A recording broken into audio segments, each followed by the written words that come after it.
명대학교 김영문 교수입니다. 오늘은 한국 창업시장의 특징에 대해서 말씀을 드리겠습니다.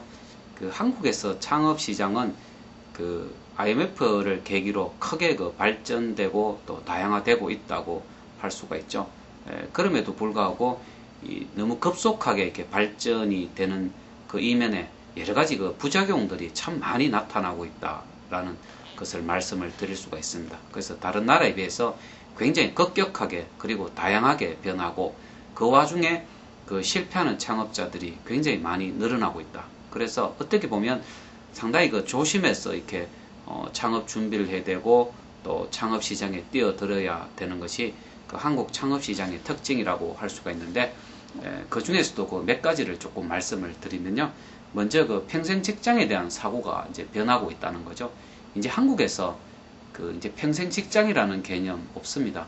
이 고용 안정도 없고, 그래서 필요하면 언제든지 기업에서는 정리해고를 단행하죠. 그리고 남자들도 보통 40대 후반, 50대 초반이 되면 이제 매개퇴직을 하는 그런 분위기가 되었다.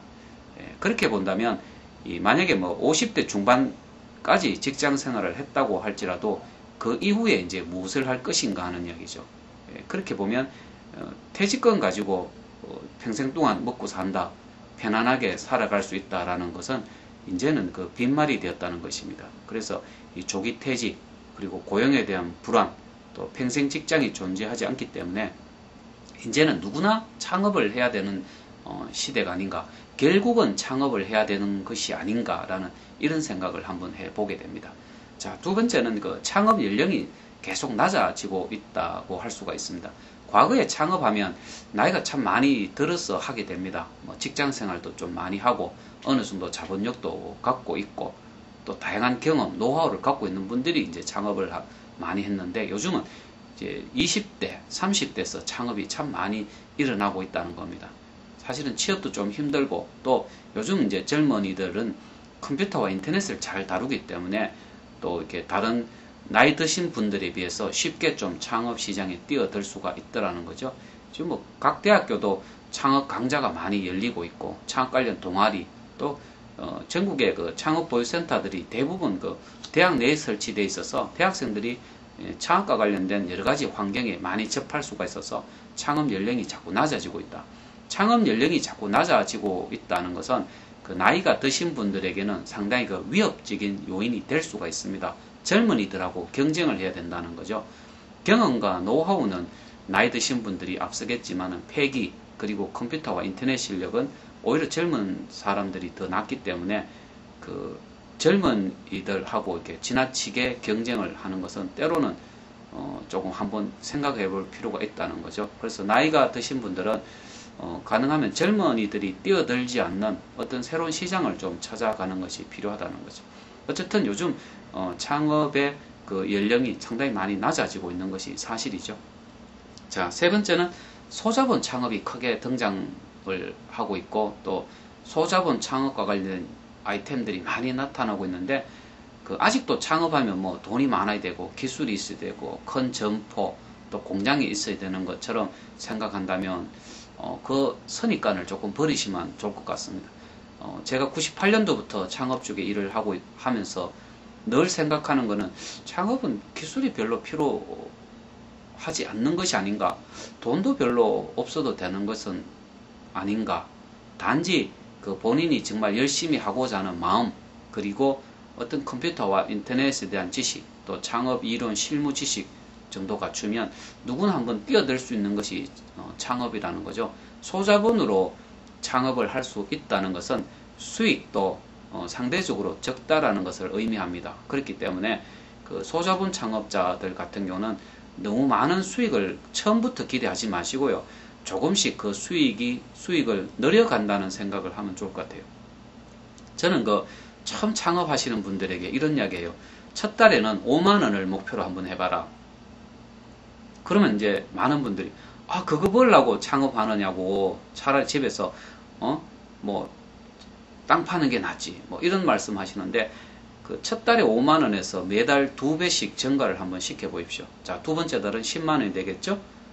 세 번째 달은 20만 원이 되고, 네 번째 달은 40만 원이 되고, 80만 원이 되고, 160만 원이 되면 대여섯 달만 하면 직장인들 부럽지 않게 많은 돈을 벌 수 있는데 과연 그렇게 할 수가 있느냐? 쉽지 않다는 겁니다. 그래서 이 소자본으로 이렇게 창업하는 분들은 처음부터 기대 수준을 조금 낮추면 얼마든지 잘 할 수가 있다는 얘기죠. 자, 네 번째는 창업의 결과로 인한 어떤 사회적 영향이 상당히 크다고 할 수 있는데, 제가 오래전에 이런 글을 쓴 적이 있습니다. 벤처 창업 이꼴, 벤처 창업이란 게 뭐냐?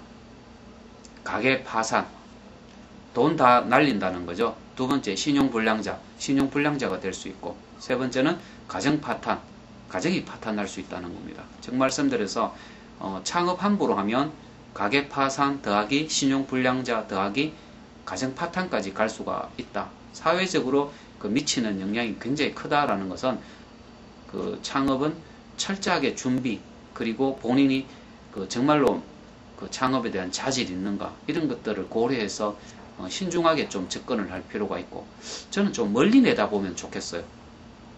그래서 1, 2년 할 것이 아니고 10년, 적어도 10년, 많으면 30년 내지 40년까지 할 수 있는 것이 창업이다.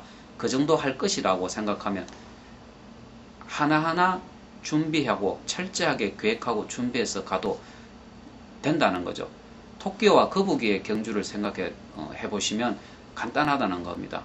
거북이가 조금 천천히 가지만 결국은 거북이가 승리하지 않습니까? 그래서 어떤 창업의 결과, 창업에 실패했을 때 나타나는 그 결과, 우리나라에서는 지금 예를 들어서 신용불량자가 되면 굉장히 힘듭니다. 금융거래도 잘 안 되고 창업을 하는 것조차 굉장히 힘들지 않습니까? 그래서 참 신중하게 생각을 해봐야 된다는 겁니다. 그리고 다섯 번째는 창업의 유행이 참 다양하게 발전하고 있다. 아마 그 가장 큰 이유는 컴퓨터와 인터넷의 발전이라고 할 수가 있습니다.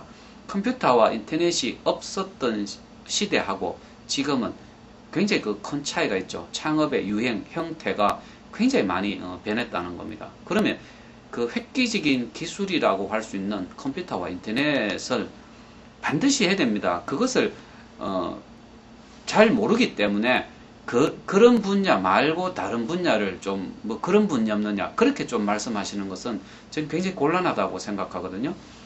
우리가 컴퓨터와 인터넷을 모르고 이 세상을 지금 살아갈 수야 있겠지만은 다른 사람에 비해서 계속 처질 수밖에 없습니다. 생산성도 떨어지고 경쟁력도 약화될 수밖에 없는 것 아니겠습니까? 하지만은 이 시대를 주도해 나가는 것이 바로 이 컴퓨터와 인터넷 기술이라면 결국은 그것을 따라가야 된다.